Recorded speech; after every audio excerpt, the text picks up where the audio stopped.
और भाई एक सीन जिसमें लेक्चर दिया जा रहा था रिलेशनशिप के ऊपर, वो तो इतना वाहियात था, इतना घटिया था जिसकी कोई सीमा नहीं है। मतलब एक तरफ तो तुम रामायण से इंस्पायर होकर अपनी कहानी लिख रहे हो और दूसरी तरफ आज की जनरेशन इस तरह से जीती है, वाकई इस तरह से जीती है। तो दोस्तों सब झमाझम तो बात करेंगे आज दो फिल्मों की, भूल भुलैया 3 और साथ ही साथ सिंघम अगेन की। तो अगर आप कंफ्यूज हो रहे हो कि पहले कौन सी फिल्म देखनी चाहिए, पूरी वीडियो देखने के बाद आपको आसानी से समझ में आ जाएगा कि पहले मुझे कौन सी फिल्म देखनी चाहिए और थिएटर के अंदर किस फिल्म पर पैसा फूकना चाहिए।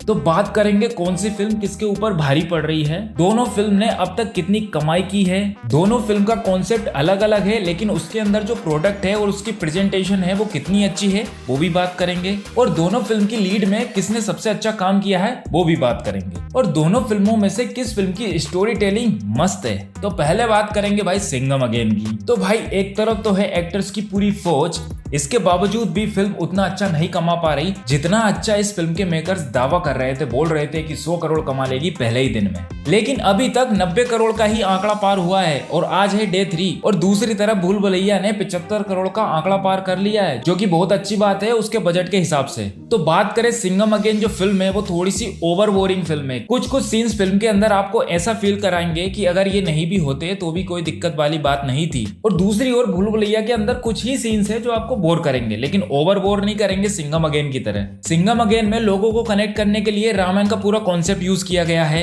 और दूसरी ओर भूल भुलैया के अंदर मंजुलिका का कॉन्सेप्ट यूज किया गया है, लेकिन सिंघम अगेन में रामायण का जो कॉन्सेप्ट लिया गया है वो फिल्म को उतना इम्पैक्ट नहीं पहुंचाता। सिर्फ शुरुआत में अच्छा लगता है और लास्ट में अच्छा लगता है। बीच में जो रेफरेंस लिया गया है रामायण का, अगर उसको नहीं भी दिखाते तब भी समझ में आ रहा था कि स्टोरी पूरी तरह से रामायण पे बेस्ड है। रामायण का रेफरेंस लेने से मेकर्स का सिर्फ एक ही उद्देश्य था, मोटी कमाई करना। क्यों? क्योंकि फेस्टिवल है, छुट्टियां हैं, तो लोग सेलिब्रेट करने थिएटर में जरूर आएंगे। क्यों? क्योंकि रामायण का कॉन्सेप्ट हमने इस फिल्म में लिया है, लेकिन ऐसा होता नजर नहीं आ रहा है कलेक्शंस को देखें तो। दूसरी ओर BB3 में जो कॉन्सेप्ट है मंजुलिका का, उसका सिर्फ हमें नाम पता है मंजुलिका, लेकिन उसकी कहानी क्या है, सच में किसके अंदर मंजुलिका है, उसके बारे में हमें कुछ नहीं पता। तो भाई पूरी तरह से सस्पेंस रखा गया है, ट्रेलर के अंदर भी इसको नहीं दिखाया गया है, जबकि सिंघम में पूरी कहानी की पोल खोल दी गई है। सिंघम अगेन में रामायण की शुरुआत बहुत ही प्यारी और सुंदर दिखती है और लास्ट में अच्छा दिखता है। बीच में जो रामायण का रेफरेंस लिया गया है, अगर वो नहीं भी होता तो भी कहानी समझ में आती। अब मैं बताता हूँ कि लास्ट का कौन सा पार्ट अच्छा है। जब बाजीराव डेंजर लंका को मारता है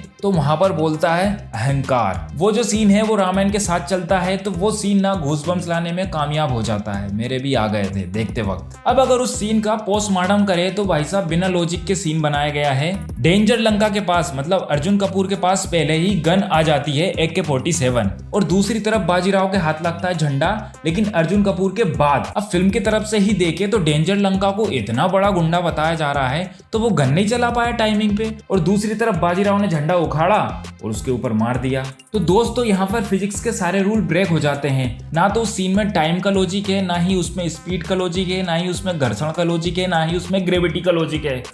मेरे हिसाब से अगर उस सीन को बनाते तो डेंजर लंका को गन को लोड करते हुए दिखा देते ताकि बाजीराव को टाइम मिल जाता, झंडा उखाड़ने से लेकर उस पे मारने तक का समय मिल जाता और वो रियलिस्टिक भी लगता कुछ हद तक। लेकिन यहाँ तो भाई गन ले रहा है भाई बंदा, स्लो मोशन जा रहा है और उधर झंडा आके लग गया छाती में। ये क्या लॉजिक हुआ भाई? तो कुल मिला के लॉजिक मत लगाओ, भक्ति में लीन हो जाओ और पैसा फूक कर जाओ। और भाई साहब इस फिल्म के अंदर इतने स्लो मोशन है यार, मैं पागल हो गया हूँ स्लो मोशन देख देख के। अवनी को, करीना कपूर को डेंजर लंका किडनैप करके ले जाता है और भाई साहब बाजीराव को यहाँ पर स्लो मोशन दिखाया जा रहा है। जहाँ देखो बाजीराव स्लो मोशन में आ रहा है, उधर से आ रहा है स्लो मोशन में, इधर से स्लो मोशन में। अरे भाई तेरी बीवी को उठाकर ले गया, तेरे को स्लो मोशन ही करना है क्या यहाँ पर? और बहुत से एक्टर्स की एंट्री में स्लो मोशंस को रखा गया है, इसीलिए इस फिल्म का ड्यूरेशन बढ़ चुका है। खैर जो भी हो, फिल्म तो फिल्म होती है, उसमें चाहे ओवर एक्टिंग हो चाहे पूरी फिल्म ही ओवर हो, क्या करना है यार। हमें तो दिवाली के नाम पर और रामायण के नाम पर पब्लिक को लूटना है कि नहीं? लेकिन मंजुलिका के केस में ऐसा नहीं है, मतलब BB3 में ऐसा नहीं है।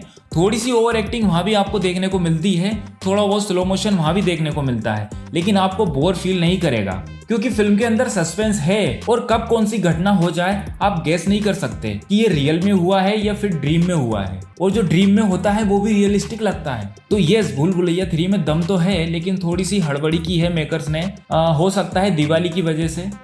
बट यस, भूल भुलैया में दम है। तो भाई अब ये मत समझना आप कि मैं भूल भुलैया की तारीफ कर रहा हूँ। आप फिल्म देखो, आपको समझ में आ जाएगा। और इवन फिल्म के बजट के साथ साथ उसके कलेक्शंस भी देखो, आपको समझ में आ जाएगा। रिपोर्ट आपके पास है। अब बात करते हैं कोप यूनिवर्स की। तो भाई जितने भी लीड कैरेक्टर्स हैं उनके सबके नाम सा से स्टार्ट होते हैं, जैसे कि सिंघम, सूर्यवंशी, सिम्बा, शक्ति शेट्टी और सत्या। लेकिन इस रूल को ब्रेक किया है सलमान खान ने, बोले तो चुलबुल पांडे ने, क्योंकि अब ये भी कोप यूनिवर्स का हिस्सा है यार, कम ऑन। तो भाई चुलबुल पांडे का 10 सेकंड का पोस्ट क्रेडिट सीन देखकर मैं पागल हो गया था कसम से। और भाईजान का डायलॉग सुनकर तो और भी पागल हो गया था, मेरा सिर चकराने लग गया था यार। किस चीज का मजा आएगा, अब आएगा मजा। और भाई इतने से सीन के लिए इतना प्रमोशन, बिग बॉस में प्रमोशन, सोशल मीडिया में प्रमोशन, जहां देखो वहां प्रमोशन, चुलबुल से हुई चुलबुल बातें। लेकिन हाँ, सिंघम अगेन का जो क्लाइमैक्स है और उसका जो फाइट सीक्वेंस है वो वाकई कमाल का है, लाजवाब है, देखने में मजा आता है। लेकिन सिर्फ 2.5 घंटे तक उस चीज का इंतजार करेंगे।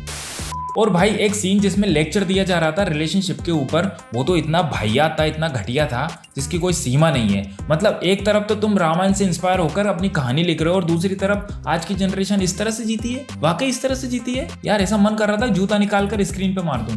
अब थोड़ी सी और बात कर लेते हैं भूल भुलैया 3 के ऊपर। तो भाई फिल्म की स्टोरी अच्छी है, फिल्म के अंदर सस्पेंस है, आपको मजा आएगा। हल्की सी कॉमेडी है, थोड़ी सी ओवर कॉमेडी है, लेकिन थोड़ी सी बांध कर रखने वाली कॉमेडी है। फिल्म के अंदर जो तगड़ा हॉरर है वो सिर्फ सपनों में होता है, हकीकत में उतना इम्पैक्ट नहीं डालता।